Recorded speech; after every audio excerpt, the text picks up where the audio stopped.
As a CEO of Livescape's group, he has pioneered major music festivals like It's the Ship and FMFA. Ladies and gentlemen, this man needs no introduction, although we give him one. Let's give it up for Iqbal Ameer! Mr. Iqbal. Our next guest on this panel, the first panel discussion, is the driving force behind Good Vibes Festival, one of Malaysia's biggest music festivals. This man has been instrumental in shaping the country's live music landscape, and his work focuses on curating lineups that balance international acts with emerging regional talents. Ladies and gentlemen, let's give a big round of applause for one, Alman, Future Sound Asia in the house. And of course, ladies and gentlemen, our star guest tonight, a visionary DJ, writer, and creative strategist. This man is known for blending music, culture, and digital innovation. Through his closed app, Make the Ting movement, he encourages artists to take control of their creative careers in the digital-first world. Ladies and gentlemen, let's give it up for the one, the only, Elijah! Blah, blah, blah. So, ladies and gentlemen, we introduce you to our panel here. This is going to be our very first panel discussion brought to you by Jambu Asia and, of course, Mixmag Asia. So, the majority of the theme that we're talking about within this panel discussion is actually the future of live music events in Southeast Asia. And I guess the first talking point that we wanna sort of raise is the rise of experiential music events. And I guess the question that we would put out to the panel as a whole, I mean, you can answer it. Maybe Iqbal, you want to start. Our audience is looking for more than just a music festival in this day and age. It's tricky because as promoters, as event organizers, we sometimes use experience as a marketing tactic, right? We're like, oh, it's experience, come for the experience. Because we need to put bums on seats. We need to sell tickets. And I think everybody here knows your artist fees, they fucking kill you as an event organizer, and your production costs are really high, right? So then with that, you've got to sell X amount of tickets. So sometimes we do use that sort of form, experience, to help us sell tickets so that people can come. And then as event organizers, we do create the experience as well because we want the event itself to thrive. Now, if you ask me, are people liking experiences more than just going for a straight up gig? The truth is, I don't know, and the truth is nobody knows, you just got to try it and then see what sticks. Right, and what has been your experience with some of the events that you've done for Future Sound Asia? I would say that I think it really depends on the consumer. So I think there's two types of people. People who go for the experience and people who actually do go to see the acts, the artists that they like. So obviously, ideally, like one of the goals as a festival promoter or organizer is when you build up your brand so that it's big enough that people would want to go just for the brand, regardless of who's on the lineup. So I think one very good example is a festival that has done that very well is Wonder Fruit in Thailand. So no one really cares who's like the musical artist on the lineup. They go for the experience. It's like, wellness and a lot of other stuff that goes into curating a really, I think, like intentional and like a unique experience. So you have people who go for those kind of experiences, and I think you also have people who, they just want to go and see, for example, like, Coldplay or Drake, right? The artists that they want to go and see. But I feel that recently, especially since the pandemic, the trend has kind of shifted. We see more people preferring to go for headline shows rather than festivals per se. I think this is a global trend, which you can see in the UK. There's a lot of festivals have shut. Even Coachella has not been doing well. Their sales, Coachella this year, if I'm not mistaken, tickets are still up for grabs, both weekends, when they used to sell out immediately or within days. A newer generation, they feel like they want to catch the artists that they want to see, and like they don't feel like, I'm not going to pay for 20 other artists when I only want to see 2 artists. So I think when you go for festival experiences, that's where the experiential aspect comes in. When it comes to music, I think increasingly people prefer going to like headline shows. And of course, Elijah, you know, you coming from the UK and seeing how things are moving and progressing in the UK, which is obviously a very different experience to what's happening here in Southeast Asia. What's your take on that same question? Are people more looking for an experience over the artistry? I guess what's happened in the UK, especially, I'm from London, we get a lot of the like international artists passing through. So I think of, if you're trying to take some dream average consumer, they go to maybe one big concert. So like a Beyonce or Oasis is this year, is like the £300 concert in Wembley Stadium. It's like our big kind of music stadium. I don't know how many tickets they've done, probably 500,000 tickets. Crazy amount. So that's effectively like a festival, but with one artist. Then maybe people go to a festival, one kind of smaller concert show like O2 or Brixton Academy, and then a very tiny percentage of the people maybe go to one club, even if it's big or small. So I see the same kind of trend. Maybe it's like, okay, you go for the specific thing, and then it's like basically like a downstream of that. If you have like some sort of amount to spend on live, I guess, or experiences in 1 year, that pie is like not divided between 20 shows, it's probably divided between like 4. And it's just crazy now. Whereas before, like the era that I grew up in, people would go out every week, you know, Friday, Saturday sometimes, all different kinds of things, festivals. 2014, I would see some young people at like 3 or 4 different festivals across the country and in Europe, and now 1. That's it. So yeah, you have to be quite specific about what you're giving if you want to make people come out. I have a question. But do you think it's also because how we discover music now is so different, right? I mean, back in the day, we go to Tower Records or Sungai Wang, you know, and then we sift through CDs, we listen to a genre we like, we suddenly hear about an act, somebody's bringing an act down, they have to describe what the artist's sound is, because there's no YouTube, you can't just like play it and then you go, right? But then now it's like, oh, okay, checking it out, going on Spotify, whatever, I come to an assumption. And do you think, and so that's part of the discovery, and then now I'm just being served ads. So transactional. Come, buy a ticket now, tickets are running out. I'm coming up with so many different ways to just get you through because I need to make money. You know? Yeah, definitely. Yeah. And I think, like, I guess when we were growing up as well, like our attention wasn't as divided between many pieces of media. So today it's more likely that, again, that fan or average music consumer or someone that's just enjoying, they also are watching the things on Netflix, they're also watching sport, they're dividing their attention further and further and further. And each of these pieces of media or content or art is also becoming more demanding of its audience. So you'll have in the UK, we have like more football on television, more football selling tickets.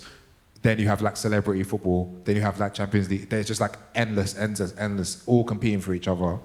And it's like the same thing, I guess, maybe with, I'm trying to think, like even the musicians also are on the Netflix show, and it's like becoming very demanding of like the same group of people. So there's only a certain amount people going to spend. How do you know what I mean? The super fans are basically carrying music. I don't know if you have this here too, right? I mean, just to add on that, I think that's completely right. I think with Spotify and streaming, it really has democratized music, and I'm not saying that's a bad thing, but so everyone has like, you know, very like diverse musical tastes. So I think before there was more of a like a monoculture, like more people liked the same thing, but now it's because you have your access to different types of music and genres of music. It's so easy, it's at the tip of your fingers. So more people like more diverse things. So it's harder for you to create a lineup that everyone will like, as opposed to before, like, you know, most people will listen to, you know, the top 40 acts, so you just curate a lineup of the biggest top 40 acts or acts on the charts. But now, like, you know, if you're into like tech house, some people are into like, you know, jazz, doom jazz, dark jazz. Some people are into, all these like sub-genres, and you can really go into that rabbit hole. Like, you listen to that one artist on Spotify, then you listen to all the artists in that genre, you get in, really into that genre. So it's become harder to curate a lineup which makes everyone happy. Which also that's why I feel like more niche festivals, like genre-specific festivals, have become more successful recently. Especially in the US, you have Best Friends Forever, which is a festival for like emo. For us, lah. Yeah, for us, emo rock. And then you have I think Lovers and Friends, which is more like 90s R&B. So like very genre-specific, and those are becoming more successful. I just want to touch on something that Iqbal mentioned, Wonderfruit. And when you mentioned that, actually, it got me thinking, because what you said was absolutely correct. Anytime I've ever heard anybody say, oh, I'm going to Wonderfruit, we should go Wonderfruit. Hey, you booked your ticket for... I've never heard someone say, such and such DJ is playing. I have never heard a single person say, I want to go to this stage because I want to see this DJ. It is always about, let's go Wonderfruit. So what do you think the formula has been for Wonderfruit? And what is that wow factor, other than the music, that is drawing people and making people want to be a part of this music festival without there being like massive headline acts, like for instance the Jakarta Warehouse Project, which had every top DJ in the world almost, right? So what do you think that defining factor is, and how would we be able to replicate that here in Malaysia?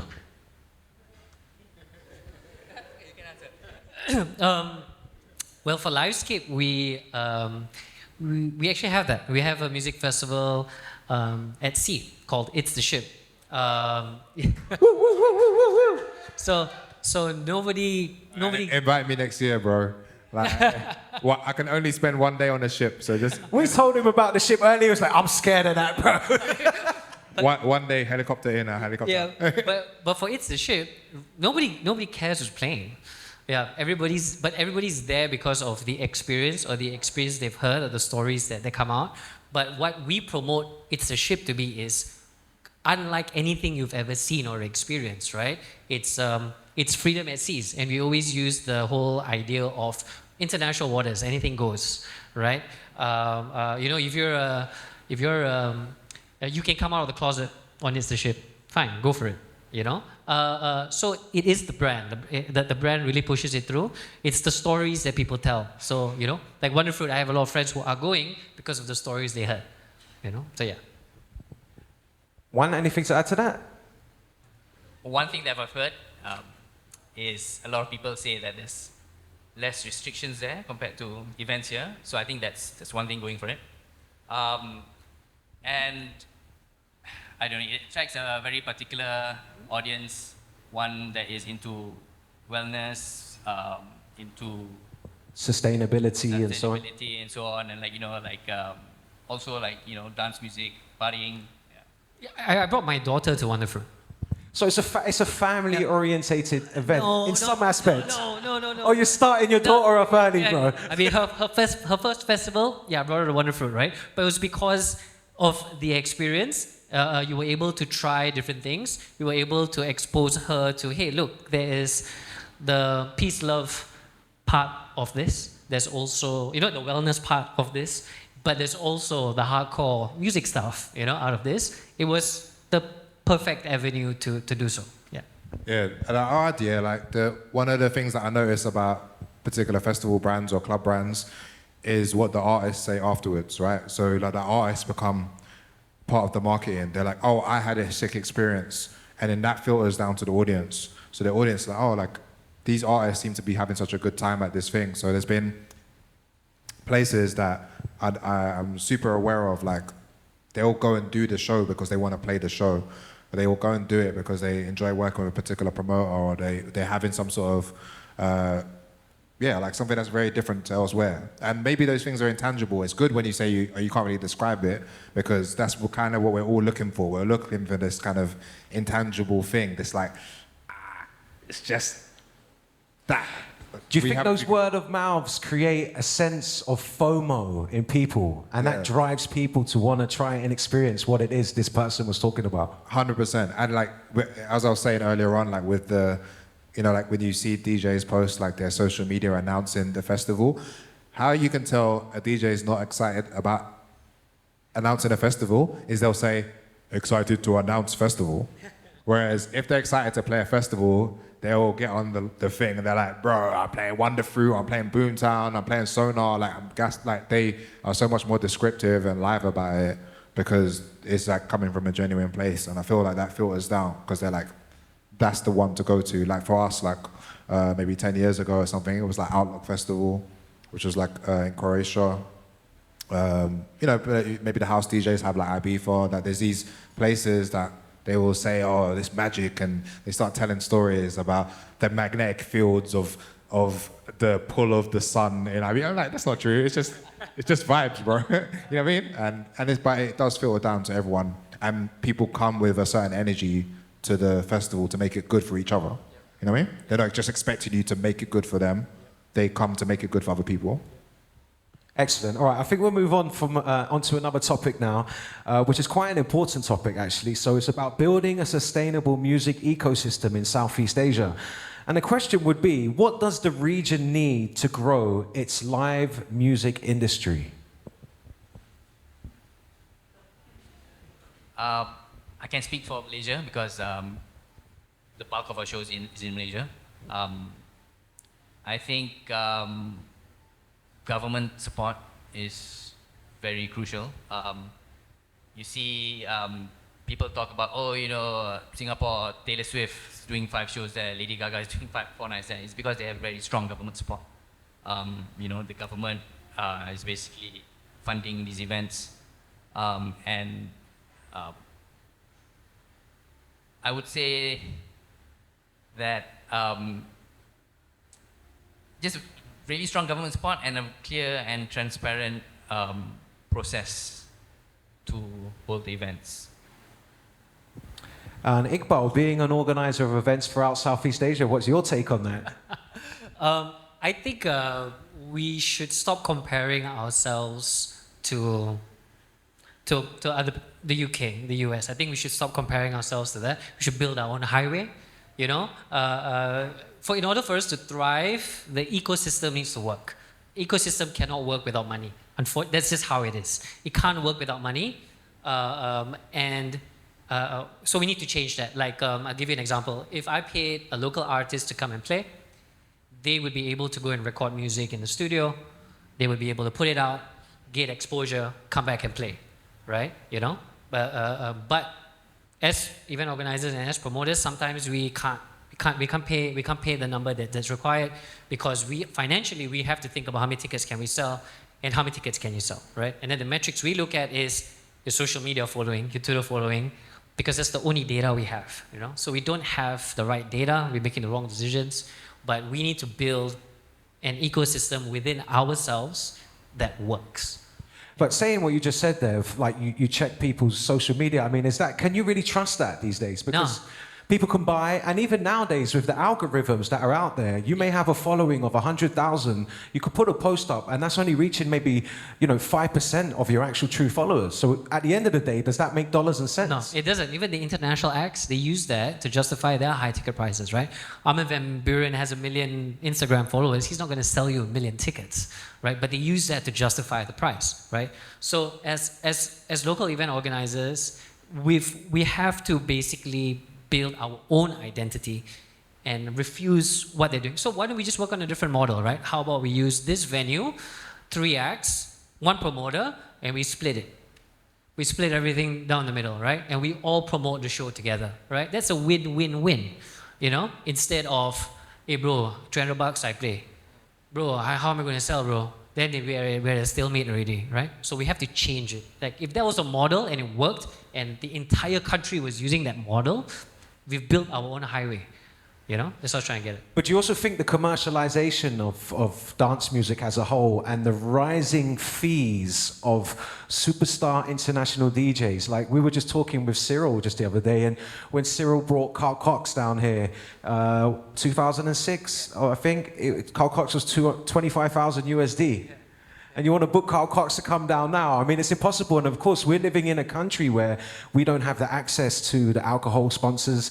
They're not spending in the way that they used to because of the limitations with the advertising. Yeah. But the most importantly, the biggest spender of all that we totally lost was the cigarette companies, which was a major decline in the type of events and the type of acts that we saw coming through Malaysia, right? Yeah, absolutely right. And I can say that from 2014, 15, 16, everything went downhill from there. Artist fees just went too high, and it's like we're going to a casino. You know, we book an act and we hope it fucking sells out. You know, but back in those days, we were doing a rave a month of like 10, 12, 15,000 people, right? But that was because it worked. Financially, it worked, right? We were able to pay a fee that justified, tickets were cheap, people would come for it, whether they heard about the act or not, right? It was like what Elijah was saying, yeah, I'm coming out for the weekend, right? Yeah, why not? No, just go and buy a ticket. And governments were supportive. Tourism was amazing because of the amount of economic revenue they were generating, right? So that worked then, that's not going to work now.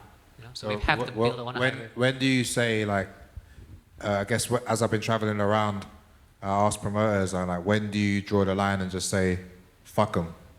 You know what I'm saying? I've done that, bro. Yeah. That's why we have a festival at sea. Okay, yeah.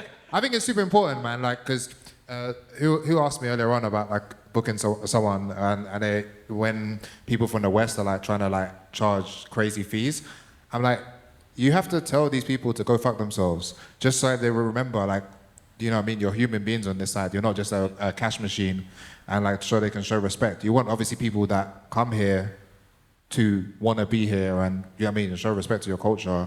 And sometimes, because, say like people that are not necessarily popping over there in where their home bases are, they try and, yeah, like you said, use their metrics, like, hey, I'm a famous DJ from London or something, and then they try and, yeah, come here and charge 10 times what they would be able to charge in the UK.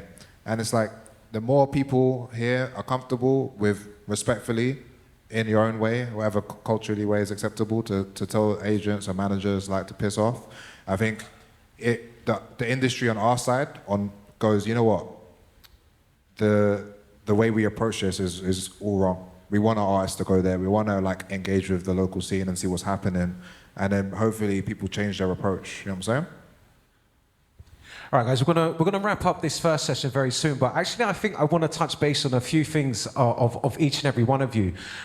First, we're going to start off with Iqbal. Iqbal, you're starting a brand new project which involves the blockchain. For those who may not know about it or understand what it is that you are trying to achieve, can you explain that to us? Sure. What we're trying to do is we're trying to solve a data problem. So we think that there's a huge data problem in live entertainment, like exactly what we've been discussing, right? The data we have is not accurate, right? The data that we get is Spotify streams, Instagram followers, Facebook likes, and that data does not justify the price of an artist. That data doesn't justify how an artist can collaborate with another. So we're using the blockchain to put data out transparently, and we're giving it to everyone, right? So somebody would be able to know exactly in Malaysia how many people are fans of Taylor Swift. Exactly. This is the number. And historically, this is how much they paid for tickets, right? And I know that data, Alman will know that data, you will know that data, and then we can use that data to justify fees to artists, we can use that data to justify any deals we want to make with venues and whatnot. So basically, it's all access for all. It's amazing because it helps you to make informed decisions. Exactly. Making the right decisions instead of going to the casino every time. Excellent. And what's the website called, just in case? all-access.io. Thank you very much. And for one, let's face it, we all know Future Sound Asia has been put in the ring with Mike Tyson over the past few years and has taken a few bashes. Let's just say that, to say the least. I suppose the question that I would put to you is, how does one survive the type of pitfalls that has faced over the past few years? Because it seems to be year after year. I mean, you guys are still consistently trying to provide this level of entertainment for the people. And I mean, that falls deep into your pockets. At what point are you going to get to and say, we can't do this anymore? And if, without that, saying that, how does one continue to move forward and sustain? That's a good question. We're still here. I think the point where it becomes like really unsustainable and we're like, all right, we can't do this shit anymore, then you're not going to see any more shows from us. But for now, we're still here. Ladies and gentlemen, let's give a round of applause. Future Sound Asia have been doing this for decades. One of the first groups to work with the cigarette companies. I remember from way back in the days, man. And I hope that you can continue to push on. Sorry to interrupt you. Thanks. Thank you. Thank you. Yeah, I mean, it's been a tough few years, but I think we've built enough cachet, like for like we've been since 2001. It's 24 years now that we are able to persevere. This is something that probably not a lot of people know, but so shows, live shows, DJ shows, that's only one aspect of what we do. So we also have, we have our corporate arm. We do like events for like corporate brands, brand activations. So we kind of like complement each other. So with good vibes and stuff, when that goes down, then the other arm tries to compensate for whatever's happened. So how do we do it? We do it it's very tough, but yeah, I mean, like, we're still here. Unfortunately, and I think this might be the first time that I'm saying it publicly, this year, Good Vibes Festival is taking a break after a tough few years. But we're not going away. We're still going to do headline shows, concerts under the Good Vibes Presents banner. We're still going to do all our DJ shows under Future Sound Asia. So we're still here. We're still not going away, despite everything. That's perfect. And just actually, I mean, it makes sense to take the format, maybe not be so big, but still give that experience with headline artists, but indoors in a safer environment, a more controlled environment, right? Yeah. We wish you all the best, bro. Thank you very much. And of course, Elijah, coming from the UK, right? So, I mean, we all know what's going on in the UK. There is this decline in club culture. Lots of bars and clubs are closing down. Festivals have now gone from being something that starts at 8 p.m. and goes on till 6 o'clock in the morning, from now 11 a.m. to finishing at 11 p.m. at night. What's the decline in the culture in the UK, in your opinion? It's all rent. That's all it is. It's rent and utilities. If the buildings and land costs this amount, then again, just before you even start, it makes some ideas unsustainable. And then the utilities, the energy prices to do things have doubled since the Ukraine war. So ideas, festivals and stuff that was sustainable, once your costs double, it makes the thing unviable. It's not something to do with the artists. It's not like artists are not selling enough tickets. It's like we literally cannot deliver the show at a reasonable price point that won't go bankrupt straight away. So even for club tickets, just as an example, when I first started doing nights in maybe 2010, the tickets were 10 to 15, 16, 17 pounds. And today, the ticket price is the same. And we all know what's happened to kind of inflation in the past 15 years, especially in the last 3 years. So we're actually getting less out of the pound, and people expect more from it. So the combination of the two things don't work. And again, with the artists, they're like, oh, it's my fault. I'm not selling enough tickets. Sometimes that's true. But actually, some of the ideas that were previously viable are not viable anymore, including my own. The same reason, like with Butters, that idea in terms of bringing clubs to with our club nights to different parts of the country regularly, it was cost effective. The hotel prices were, you know, £60 a night in Leeds, Manchester, Liverpool, Birmingham, Sheffield, Bristol. So we could bring 3 or 4 artists to each city. Same with the train prices. Now it could be like £100 to get from London to any other place of the country. So before you even are able to put something on sale, you're already a few £1,000s down. So it's a very different landscape.